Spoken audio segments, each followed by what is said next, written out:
할렐루야. 2022년 1월 9일 사랑 있고 살아있는 안산동산교회 5부 한가족 예배로 모이신, 특별히 온라인으로 초대받으신 동산의 모든 가족 여러분들 진심으로 환영하고 축복합니다. 이 시간에 우리가 서로에게 이렇게 인사하고 우리의 소망 되신 주님을 찬양했으면 좋겠는데요. 얼굴을 보시고 가능하면 마스크를 뛰어넘는 미소를 함께 보여주시면서 이렇게 인사했으면 좋겠습니다. 내 안에 계신 예수님이 당신을 환영합니다. 우리 다시 한번 고백하시죠. 내 안에 계신 예수님이 당신을 사랑합니다. 우리 이렇게 마지막으로 이렇게 고백하겠습니다. 내 안에 계신 예수님이 우리의 소망 되십니다. 할렐루야.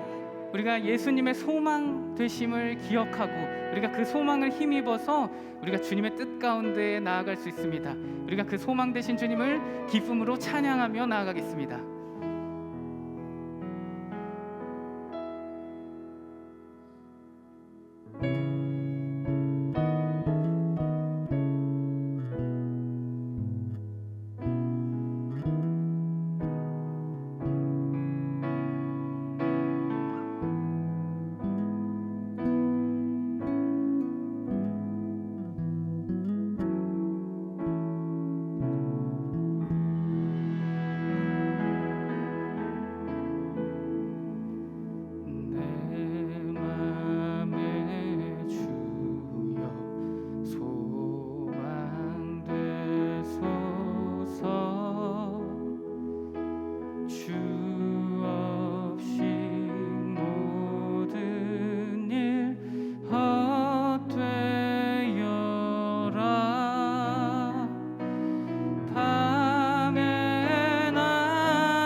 우리 소망 되신 주님을 함께 찬양합니다. 내 맘의 주여, 내 맘의 주여, 소망 되소서.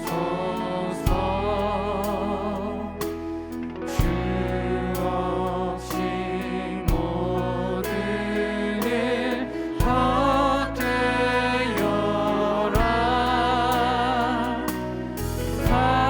밤에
밤이나 낮이나 어제나 오늘도 영원히 주만 찬양해.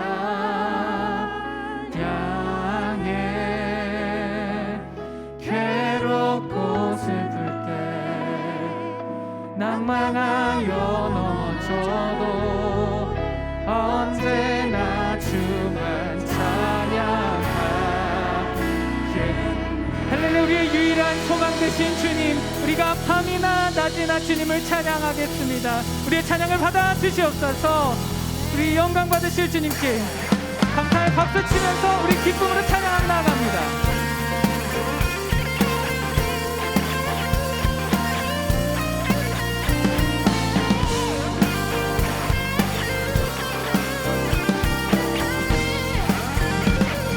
주님 뜻대로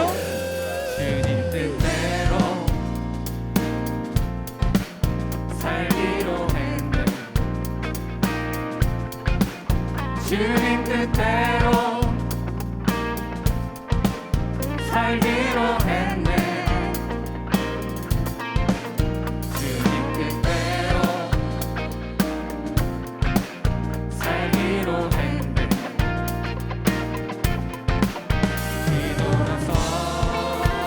뒤돌아서지 않겠네. 주님 뜻대로 살기로 했네. 주님 뜻대로 살기로 했네. 주님 뜻대로 살기로 했네. 주님 뜻대로 살기로 했네.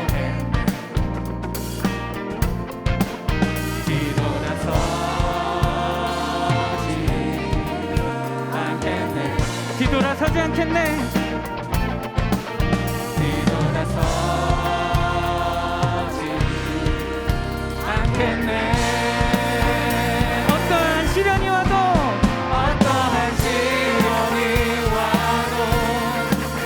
수많은 유혹 속에도 진실하신 주님 약속 난 붙들리라.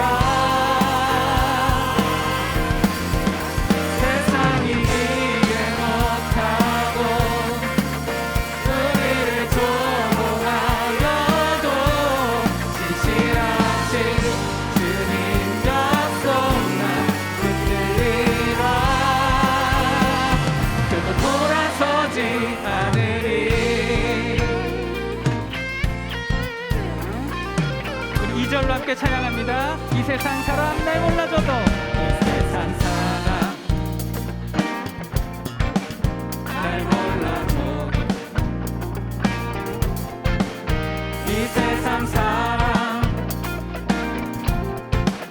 날 몰라줘도, 이 세상 사람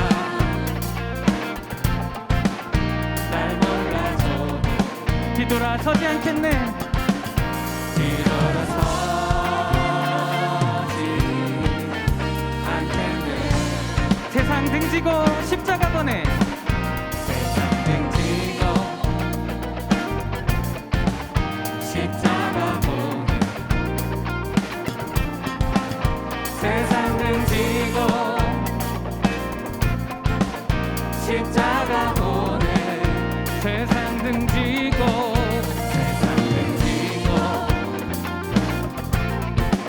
십자가 보내.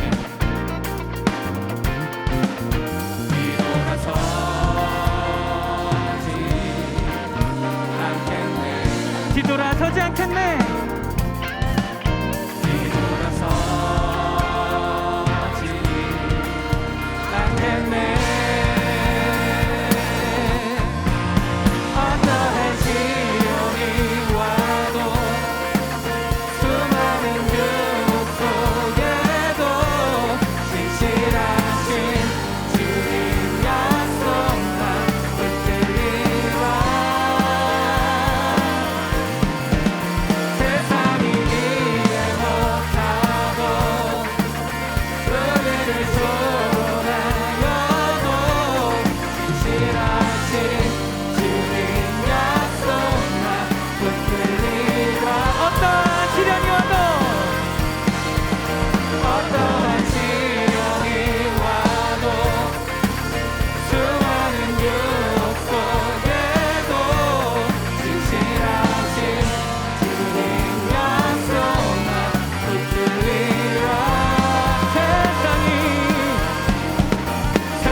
고백합시다.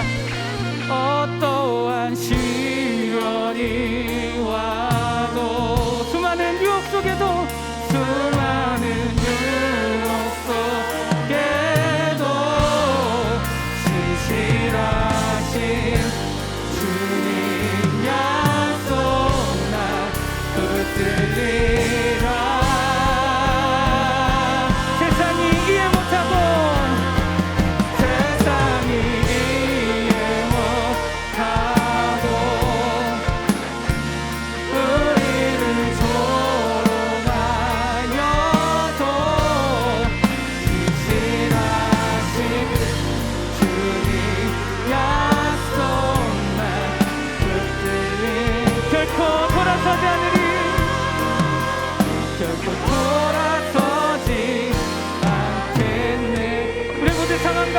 주님의 뜻으로 이끄신 이 영광스러운 주님께 감사의 박수 함께 올려드립시다. 할렐루야. 아멘.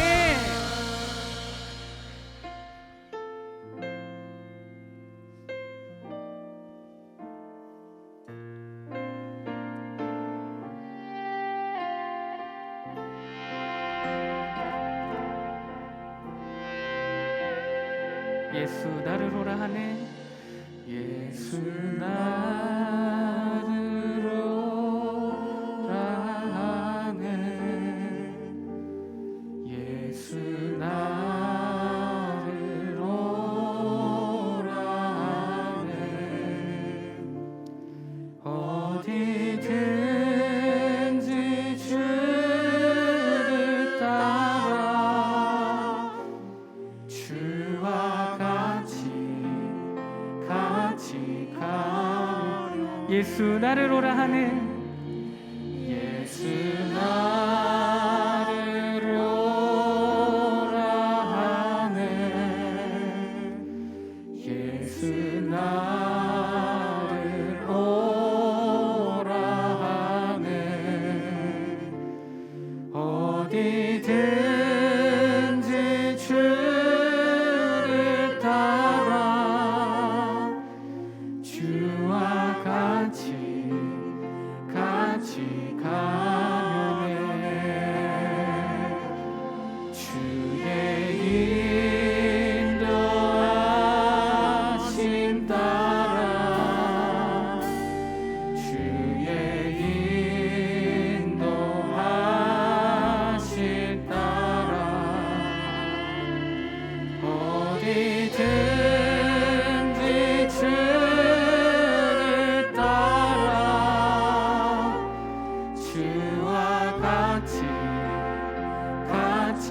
우리 3절로 함께 찬양합니다. 심판하실 자리까지 심판하실 자리까지 주와 함께 가려 하네. 심판하실 자리까지 주와 함께 가. 주의 인도하심 따라 주의 인도하심 따라 주의 인도하심 따라 어디든지 주를 따라 주와 같이 가. 주의 인도하심 따라 주의 인도하심 따라 주의 인도하심 따라 어디든지 주를 따라 주와 같이 가. 우리 목소리 높여서 마음 다해 주가 크신 은혜를 내려 나를 항상 돌보시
우리가 주의 말씀 앞에 설 때마다, 우리가 주의 음성을 들을 때마다 네 주님, 주님을 따라 나서겠습니다. 어디든지 주님과 함께 나가겠습니다. 우리 마음 가운데 결단하고 다짐하지만 우리가 교회 문을 나설 때면, 세상의 풍파를 마주할 때면, 그 고난을 마주하고 있노라면 그 결단은, 그 다짐들은 온데간데 없이 사라질 때가 있습니다. 그런 날마다의 실패의 경험들 앞에서 우리는 오늘도 위축되고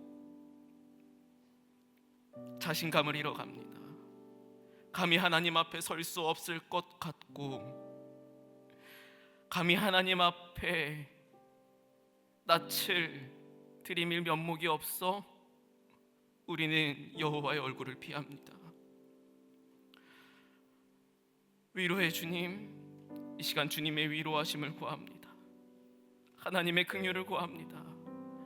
오늘 이 시간 우리가 예배의 자리 가운데에 우리의 연약함에도 불구하고 그저 하나님의 은혜에 의지하며 그 은혜를 소망을 두며 이 시간 감히 주님 앞에 엎드려 나아가오니 주님 우리에게 위로하시고 긍휼을 입히시며 하늘의 신령한 은혜를 덧입혀 주시옵소서. 오늘 이 시간 우리가 말씀 앞에 설 때에 하나님의 말씀이 우리 마음 가운데에 들려질 때에 우리의 심령이 살아내며 우리의 삶이 다시금 하나님 앞에서 새 힘을 얻어서 주님 주시는 힘을 가지고 내가 지금껏 다시 넘어졌지만 다시금 일어나겠노라고 하나님 앞에 고백하는 복된 시간 될 수 있도록 이 시간 은혜를 더하여 주시옵소서. 말씀 앞에 섭니다. 하나님 말씀하여 주시옵소서. 우리 마음 가운데 계신 성령님, 우리의 귀를 열어주시옵소서. 하나님 이 시간 우리를 조명하여 주셔서 우리가 하나님의 말씀 가운데 담긴 하나님의 마음을 깨달아 아는 귀하고 복된 시간 될 수 있도록 이 시간 하나님 친히 좌정하시고 주관하여 주시옵소서. 시작하는 시간입니다. 마치는 시간까지 모든 것을 주님께 온전히 맡겨드립니다. 은혜 주실 주님 믿사옵고 이 모든 말씀을 우리 주님 예수 그리스도의 이름으로 감사하며 기도드리옵나이다. 아멘.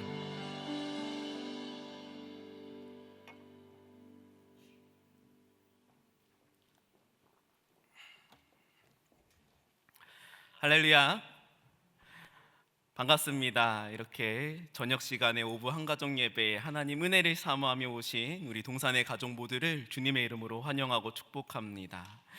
마스크를 쓰고 있어서 우리가 서로 볼 수 있는 것이 눈빛밖에 없는 것 같아요. 그런데 제가 우리 성도님들 눈빛을 보니까 제가 작년에 7월에도 이렇게 인사를 드렸던 것 같은데 눈빛을 보니까 마치 별빛이 반짝반짝하는 것 같습니다. 2000년 전에 주님 마국간에 오셨을 때 그 위에 별빛이 있었죠.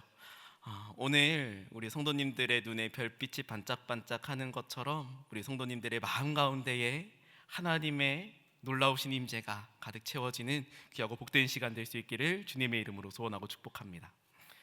오늘 함께 나눌 말씀은 요나서 1장 1에서 3절까지의 말씀입니다. 제가 가지고 있는 성경책에는 구약성경 1286페이지에 있습니다. 요나서 1장 1절부터 3절까지의 말씀을 1절, 2절은 교독하시고 3절은 함께 한 목소리로 읽도록 하겠습니다. 함께 읽습니다.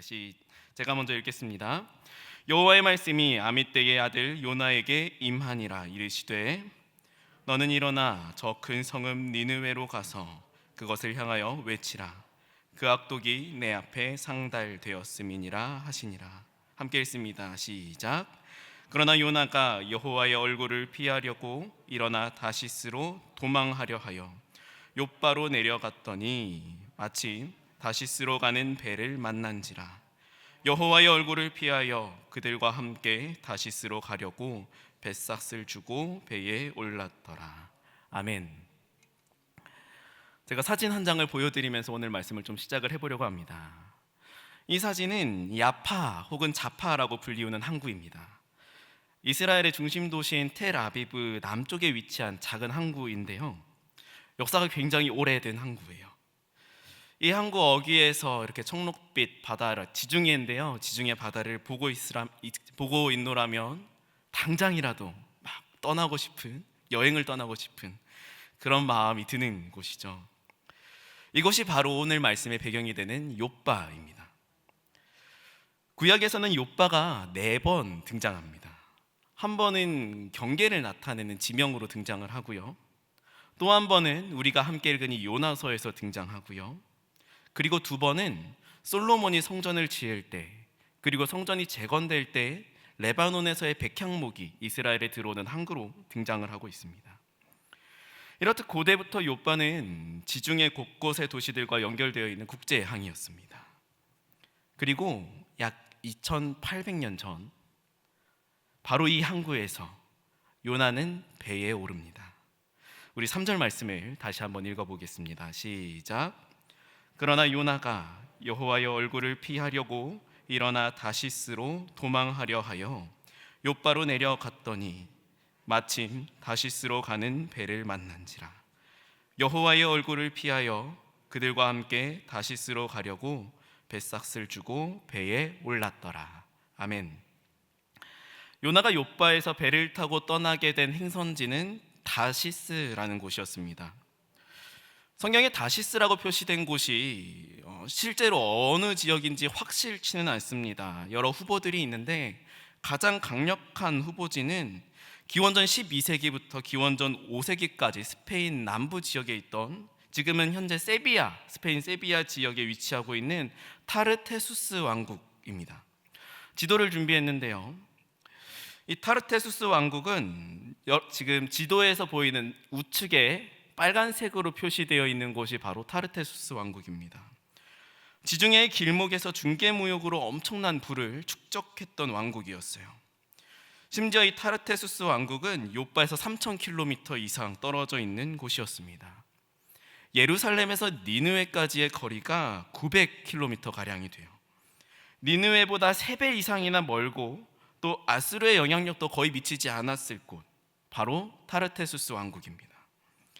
참고로 요나가 활동했던 때부터 800년이 지난 후에 사도 바울이 땅끝까지 이르러서 복음을 전하려고 하는데, 그때 땅끝을 이야기하는 것이 바로 스페인이에요.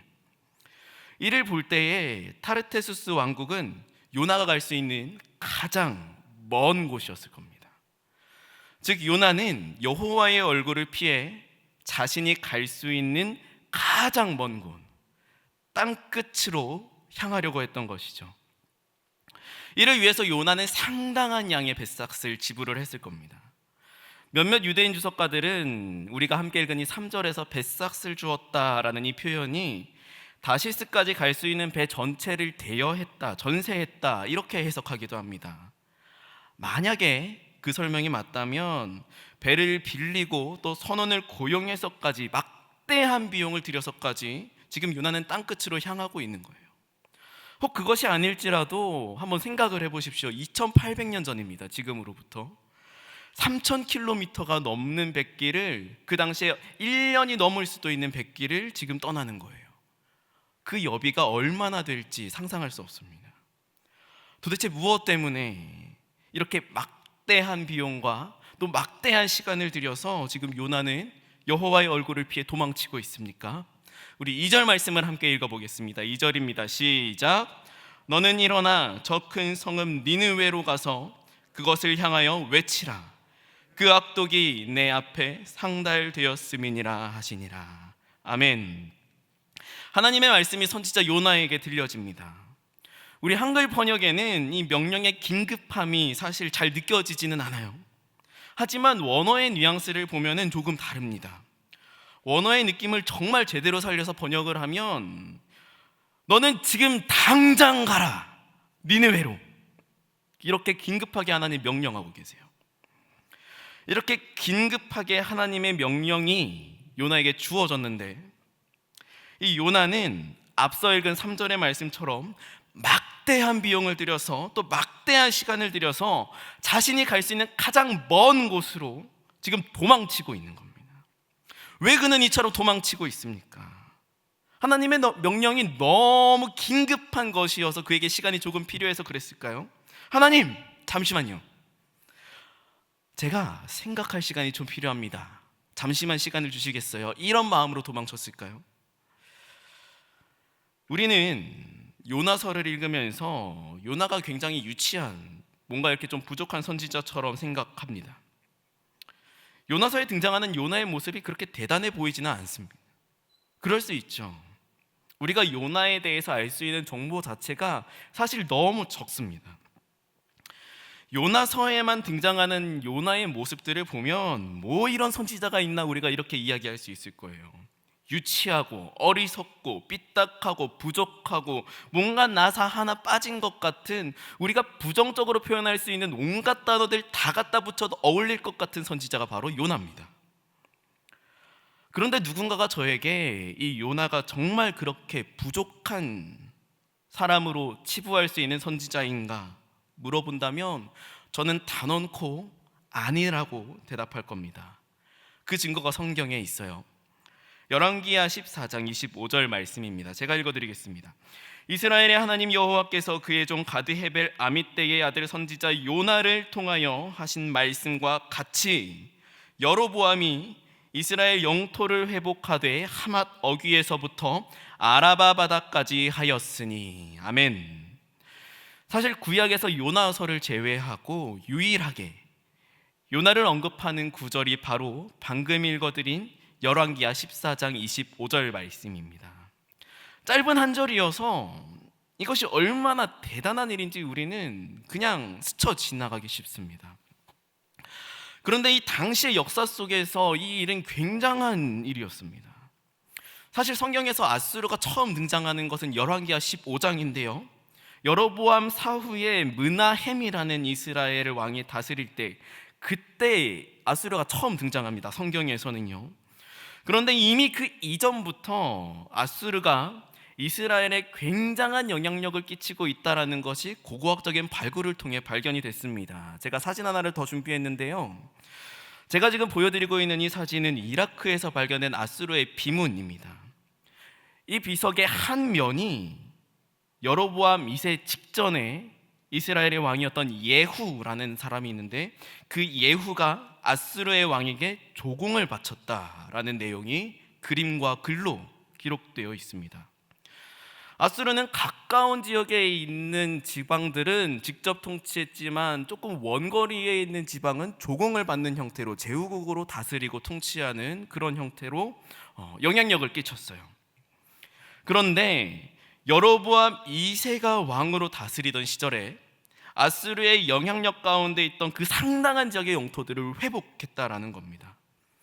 그리고 이 북이스라엘은 여로보암 2세 시절에 그 치리 기간 동안에 정치적으로, 경제적으로, 외교적으로 굉장히 안정된 시기를 보냅니다.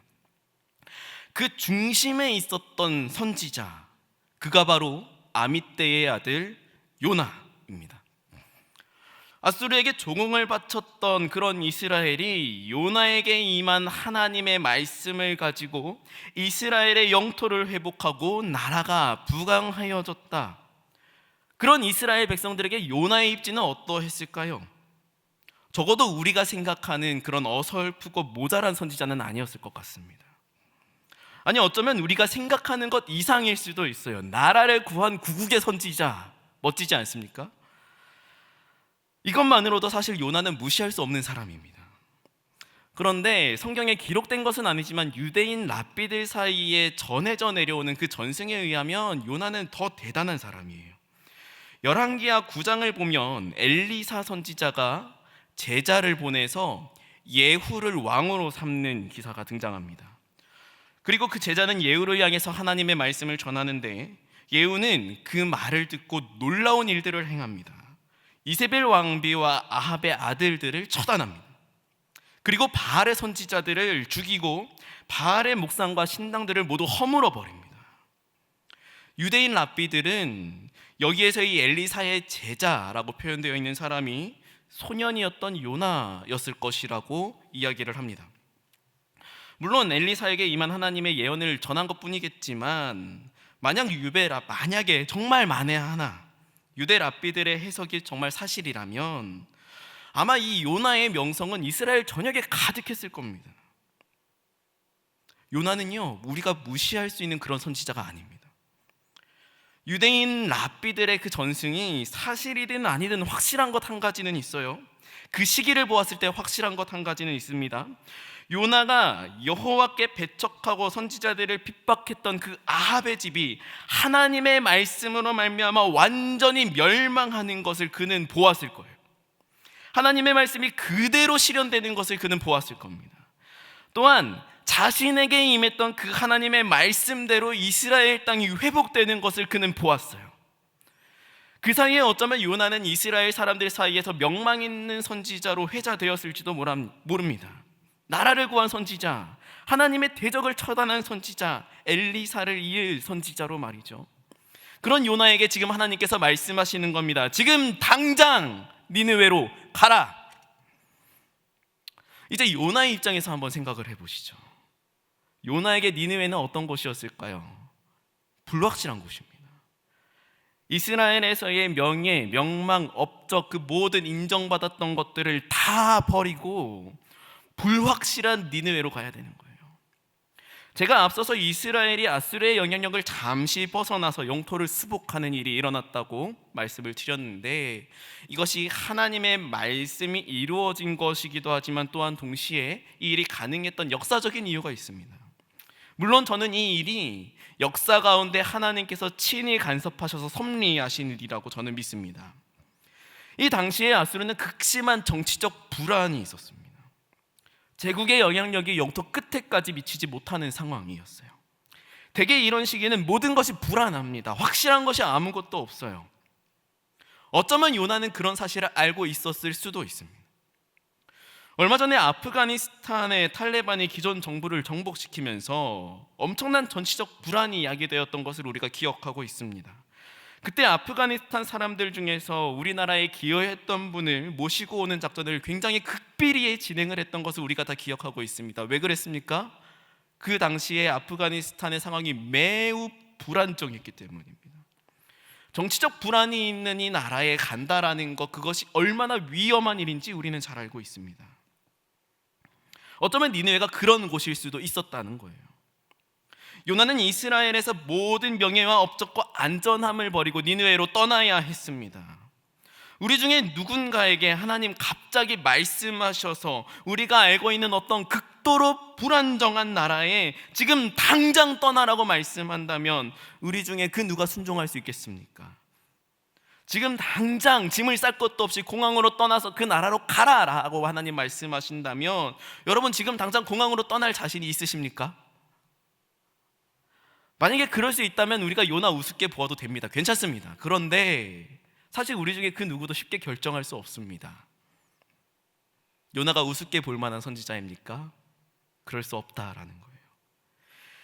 니느웨의 불확실함 말고 또 다른 이유도 우리가 찾아볼 수 있을 것 같습니다. 방금 말씀드린 것처럼 요나는 하나님의 말씀을 듣고 하나님의 말씀을 전해서 하나님의 말씀이 이루어지는 것을 직접 경험한 사람입니다. 아주 가까이에서 하나님의 말씀이 이루어지는 것을 경험했던 사람이에요.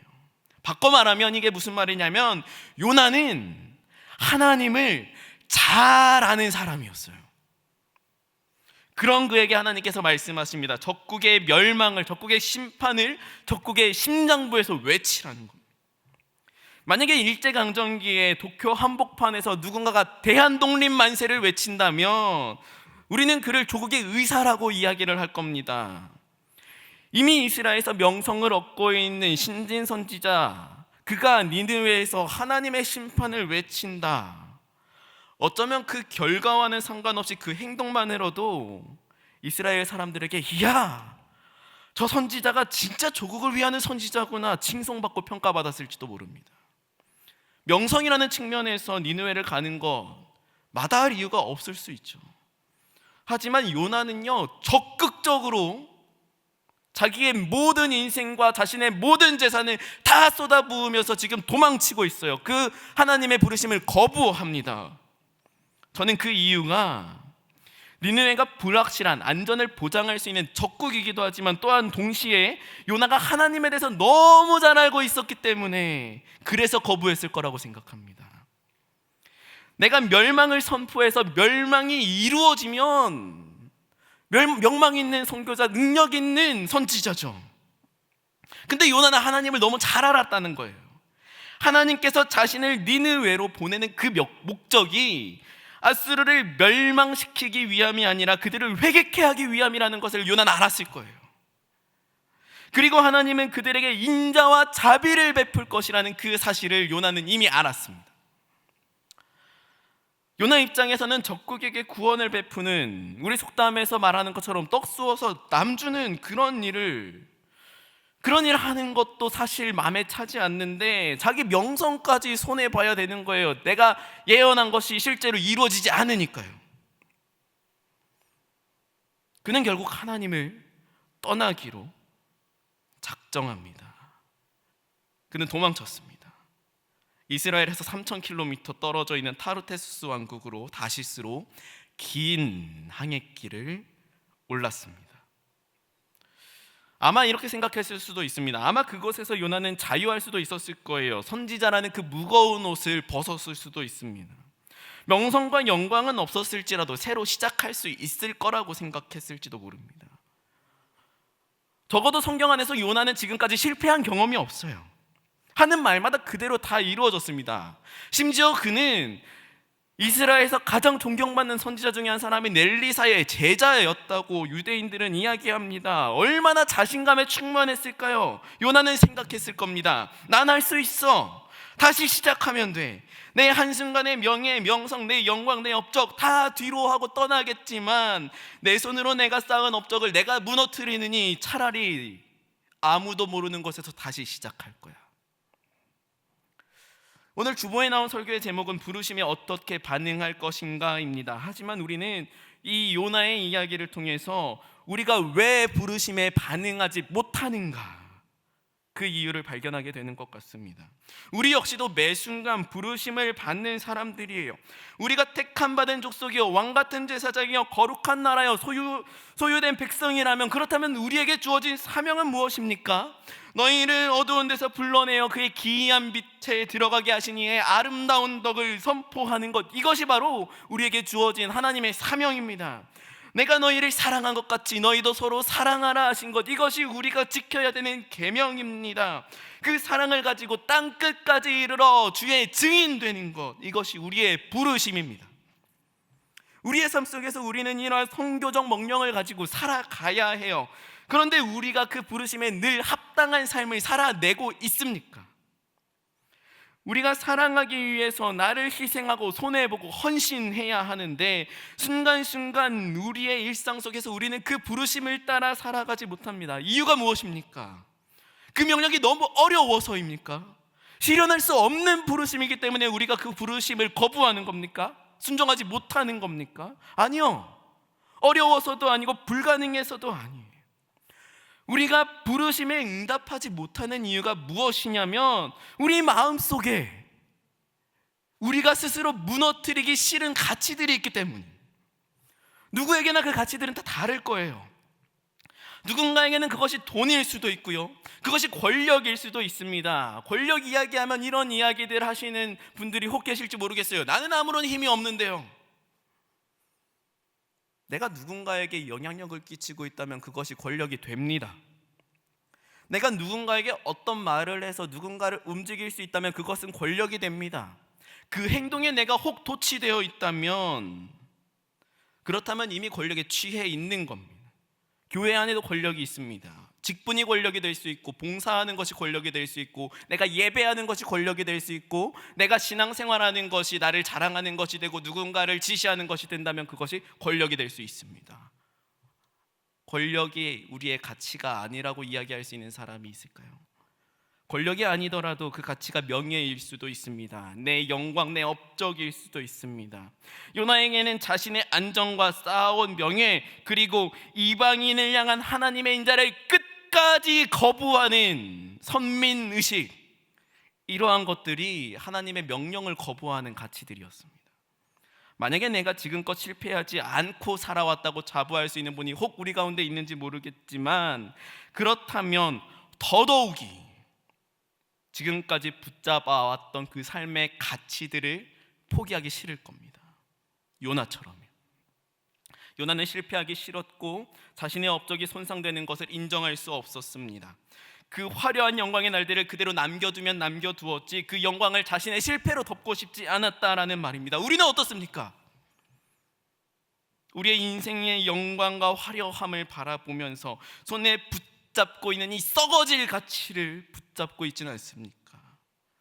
그래서 이 썩어질 가치만을 붙잡고 있다면, 그렇다면 우리는 하나님의 부르심 앞에서 여호와의 얼굴을 피하며 배에 올라타는 그 요나의 길을 답습할 수밖에 없는 겁니다. 그러면 우리는 어떻게 부르심에 반응할 수 있습니까?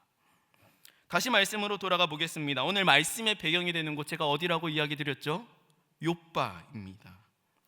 그런데 이 욥바라는 도시에 성경에 아이러니가 있어요. 욥바는 신약 성경에 한 번 더 등장합니다. 구약에서의 욥바는 요나가 하나님의 선교에서 도망치는 장소였어요. 하지만 신약 성경에서는요, 구약과는 정반대로 이방인을 향한 복음이 시작된 곳이 욥바입니다. 백부장 고넬료가 그의 하인을 베드로에게 보내 복음 듣기를 청합니다. 그때 하인을 보낸 장소가 바로 욥바였어요. 이때 베드로는 욥바에 있는 무두장이 시몬의 집에 거하면서 환상을 봅니다. 하늘에서 부정한 음식이 내려오는데 곧 음성이 들리고 이를 먹으라, 하나님의 음성이 들립니다. 베드로가 처음에는 이를 거부하는데 율법에서 부정한 음식을 먹는 것은 엄격하게 금해져 있는 사실이기 때문에, 바꿔 말하면 부정한 음식을 먹지 않겠다라는 결심은 베드로가 마지막까지 지키고 싶은 그의 가치였을 수도 있어요. 하지만 그런 베드로에게 하나님께서는 이렇게 말씀하십니다. 하나님, 당신께서 깨끗게 하신 것을 내가 속되다 하지 말라. 이 환상을 본 베드로는 고넬료의 하인을 쫓아서 고넬료의 집으로 찾아갑니다. 그리고 베드로는 자신의 가치가 완전히 깨어지는 역사를 경험해요. 그 자리에 있던 이방인들에게 성령이 임합니다. 베드로는 그 자리에서 이렇게 고백합니다. 이 사람들이 우리와 같이 성령을 받았으니 누가 능히 물로 세례 베품을 금하리요. 베드로의 가치가 깨어지는 순간이었습니다. 욥바에서 요나는 하나님의 명령을 거부했지만 베드로는 순종했어요. 그 차이가 무엇이었을까요? 요나는 실패한 적이 없는 사람이었지만 베드로는 실패를 경험했던 사람이었습니다. 하나님의 말씀이 이루어지는 것을 가장 가까이에서 보았던 요나는 말씀 전하는 것이 그의 업적이었고 그 업적을 무너뜨리기 싫었을 수도 있습니다. 하지만 베드로는요, 예수님의 제자라는 그 영광스러운 자리를 스스로 무너뜨렸던 실패자였습니다. 요나는 실패도 없었지만 은혜도 거부했어요. 하지만 베드로는 실패하였음에도 이해할 수 없는 말씀에 순종함으로 이방인을 향한 선교의 신기원을 열었습니다. 이 자리에 계신, 그리고 온라인으로 함께 예배하고 있는 동산의 성도님들, 실패를 경험하지 않으신 분이 계십니까? 어쩌면 우리는 사실 실패가 더 익숙합니다. 말씀을 살아내지 못하는 우리의 일상이 더 익숙합니다. 사랑해야 되는데 사랑하지 못하고, 전해야 하는데 전하지 못하고, 구제해야 되는데 구제하지 못하고, 봉사해야 되는데 봉사하지 못하는 우리의 실패, 이것이 어쩌면 우리에게 당연한 것처럼 여겨집니다. 그래서 사실 이렇게 고백할 때도 있습니다. 내까지 꽤 무슨 하나님의 일을 한다고. 자포자기합니다. 신앙생활뿐만이 아니죠. 우리의 일상 속에서도 우리는 성공하기보다 실패를 더 많이 경험하고 있는지도 모릅니다. 성도로서나 세상에서나 우리에게는 영광보다 수치가 더 익숙한지도 모르겠습니다. 그런데요, 성도는 그 실패 가운데에서 하나님의 부르심으로 다시 사명을 회복한 자들이 성도입니다. 실패를 딛고 그럼에도 다시 부르시는 하나님의 음성 때문에 다시 일어서는 자들이 성도입니다. 너무 부끄럽고 소망이 없어서 하나님을 향해서 우리가 얼굴을 피합니다. 소리내어 기도할 자신조차 없어서 숨을 죽여 꺽꺽대는 것이 우리들이에요. 그럼에도 불구하고 너의 고통과 고난과 아픔을 내가 다 안다.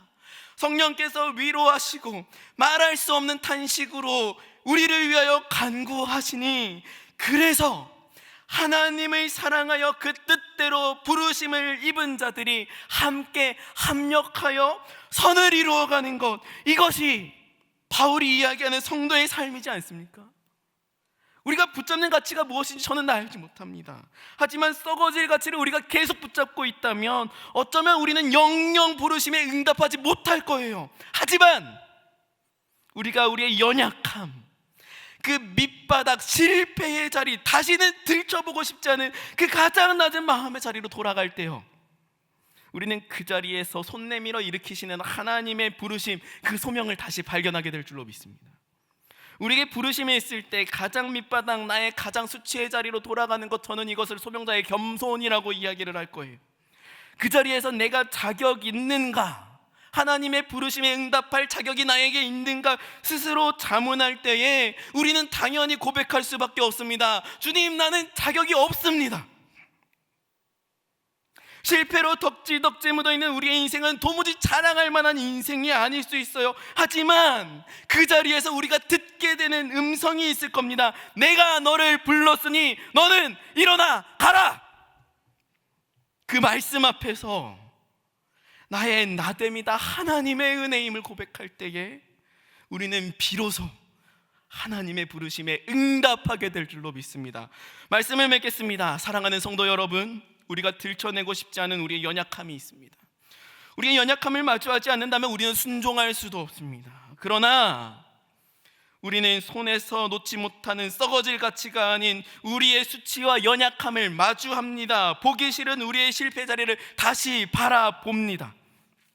왜냐하면 그 연약함을 덮으시는 그리스도의 은혜, 그래서 그 은혜로 우리를 부르시는 우리 주님이 내 삶의 소망이 되어주시기 때문입니다. 그 은혜, 그 소망 때문에 우리는 오늘 한 걸음 더 주님의 부르심에 순종할 겁니다. 사랑하는 동산의 성도 여러분, 주님의 이름으로 마음 다해 여러분의 삶을 축복합니다. 우리 함께 연약함의 자리에서 주님의 소망을 붙잡고 일어나십시다. 그리고 함께 또 각자 부르심의 자리로 나아가십시다. 주님 소망 붙잡고 순종으로 걸어가는 그 길에서 연약함을 딛고 살아내며 살아나고 또 살아있고 사랑을 잇는 우리 동산의 모든 가족들이 다 되시기를 주님의 이름으로 소원하고 축복합니다. 이 시간에 주님 주신 말씀 가지고 함께 찬송하며 결단함으로 나아가기 원합니다. 우리 이 시간에 함께 찬송하십시다. 내 맘의 주여 소망되소서.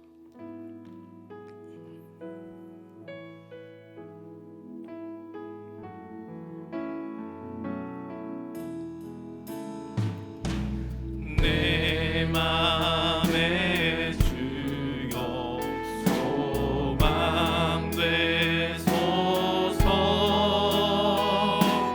주 없이 모든 일 헛되요.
합시다. 세상의 영광 나 안 보여도 세상의 영광 나 안 보여도 언제나 주님은 나의 기억 주님은 나의 기억 주님만 내 맘에 계시오니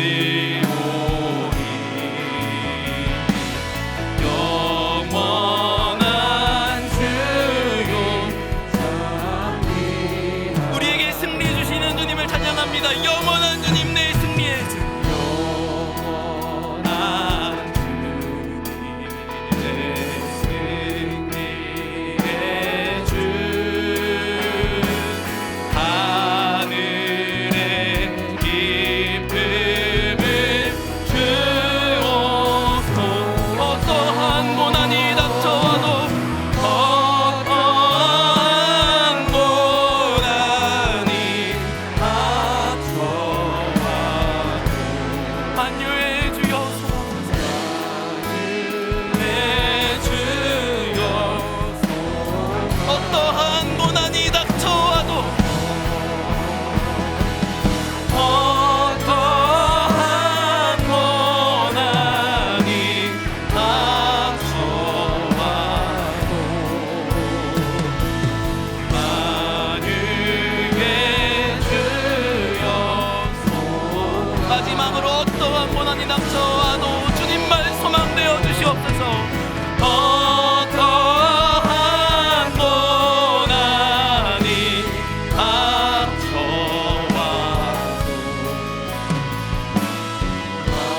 만유의 주여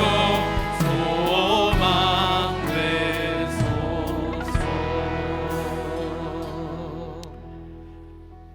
내가 지금껏 손에서 놓지 못해서 그래서 우리가 하나님의 말씀을 가로막고 순종하지 못하게 하는 가치들이 우리에게 있습니까?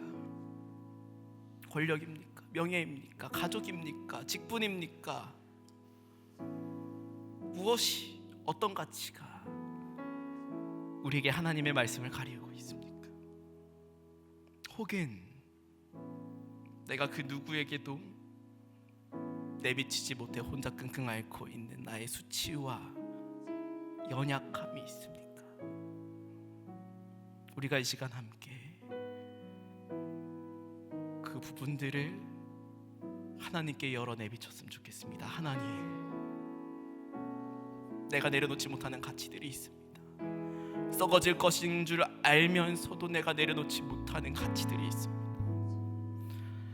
내가 하나님 앞에 감히 얼굴 들지 못하는 내 수치가 있습니다. 나의 연약함이 있습니다. 누구에게도 말하지 못할 나의 연약함이 있습니다. 그러나 하나님 다 아시지요.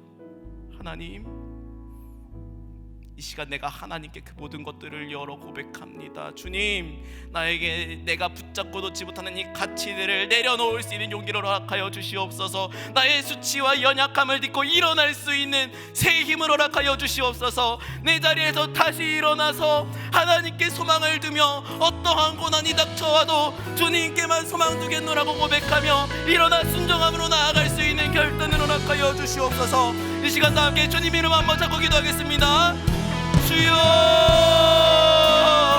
아버지, 우리가 하나님 앞에 내려놓지 못하고 내비치지 못하는 우리의 연약함들이 있습니까? 수치가 있습니까? 혹은 우리가 누구에게도 말하지 못하는 아버지, 우리가 손에 꽉 붙잡고 있는 그 가치들이 있습니까? 주님, 아버지 하나님, 이러한 것들 때문에 하나님의 음성이 들리지 않고 내 가치 때문에, 내가 붙잡고 있는 것 때문에, 내가 내보이기 못하고 내가 이러지 못하는 나의 연약함 때문에 우리가 하나님의 말씀 가운데 부르심에 응답하지 못할 때들이 있습니다. 아버지 하나님, 우리가 아버지 하나님 그럼에도 불구하고 우리에게 구원을 베푸시고 우리에게 소명을 주시고 우리에게 구원을 베푸시는 분이 우리 주님이시기에 아버지 하나님, 우리가 그 하나님을 바라보며 다시 일어날 수 있는 새 힘을 허락하여 주시옵소서. 우리가 그 어떤 수치와 연약함 가운데에서도 우리를 다시 부르시고 양을 맡기시는 그 하나님의 놀라운 은혜를 기억하며 다시 일어나 주님의 부르심에 응답할 수 있는 우리 모든 동산의 가족들의 삶이 될 수 있도록 아버지 하나님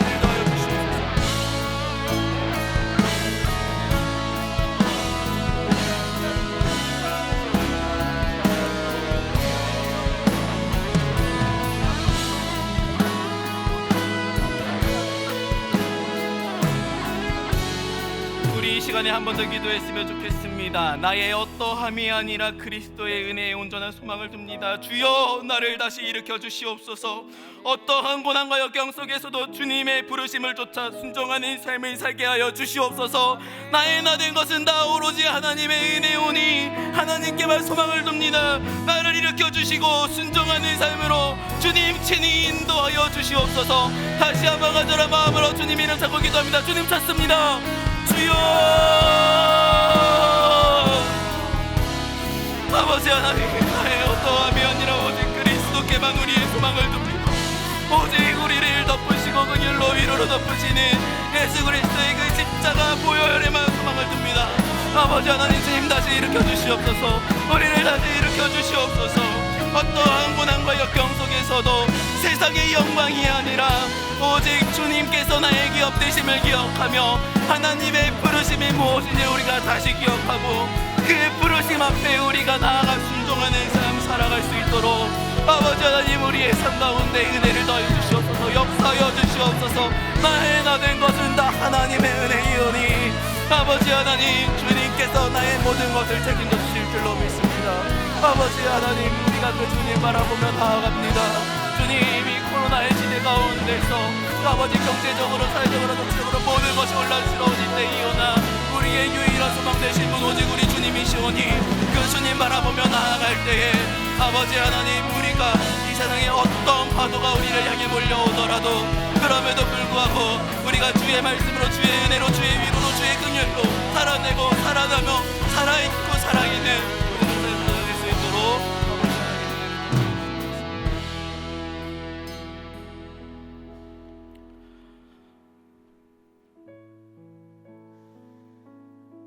사랑과 은혜의 주님,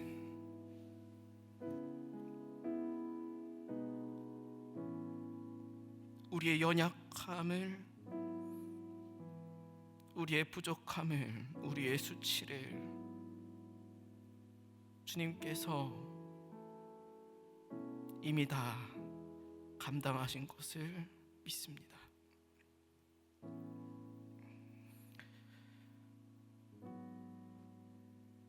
우리의 지난 날을 되돌아볼 때 우리는 감히 부끄러워 하나님 앞에 나와 얼굴을 바라보며 이제는 내 주님 순종하겠습니다 이 결단하는 것도 이제는 부끄러운 고백이 되는지도 모르겠습니다마는 그럼에도 불구하고 우리를 위하여 그 모든 수치를 당하신 예수 그리스도께서 다시금 우리에게 그 십자가 보혈의 은혜를 덮으시며 우리를 부르시며 우리를 일으켜 세우시니 주님, 우리가 다시 일어납니다.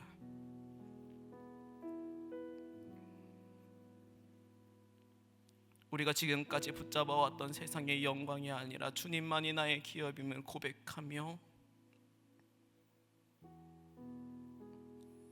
그 어떠한 고난 속에서도 만유의 주만 나의 소망 되어 주시옵소서. 고백하며 일어납니다.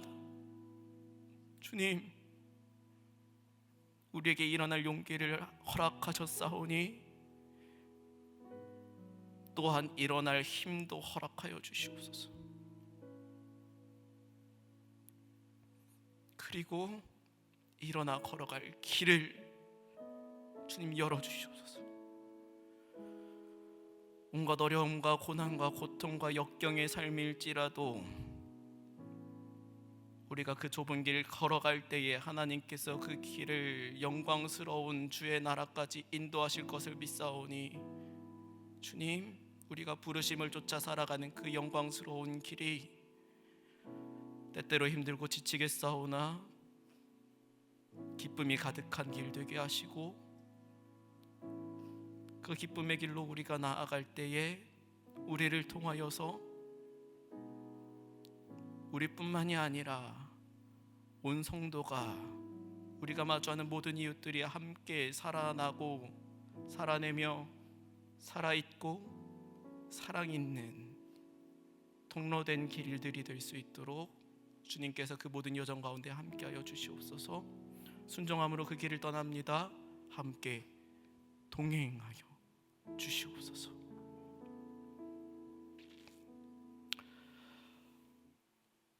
우리를 죄에서 구원하신 우리 주 예수 그리스도의 은혜와 우리를 위하여 아들 독생자를 아낌없이 내어주신 하나님의 무한하신 사랑과 성령님의 감화 감동 교통 위로 충만케 하심이